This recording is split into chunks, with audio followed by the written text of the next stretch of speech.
لاکھوں کروڑوں درود حضور نبی کریم صلی اللہ علیہ وسلم پر اور ان کی آل پر کہ جن کے صدقے یہ کائنات وجود میں آئی۔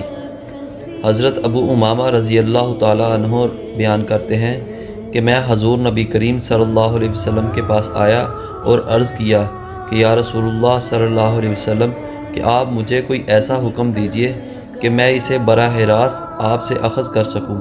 آپ صلی اللہ علیہ وسلم نے ارشاد فرمایا، اپنے اوپر روزہ لازم کر لو، کیونکہ اس کے برابر کوئی عبادت نہیں۔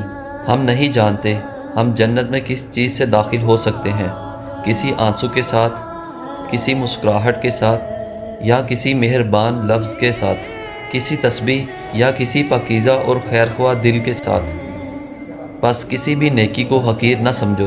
اللہ رب العزت سے دعا ہے کہ ہمیں نیکیاں کرنے اور گناہوں سے بچنے کی توفیق عطا فرمائے۔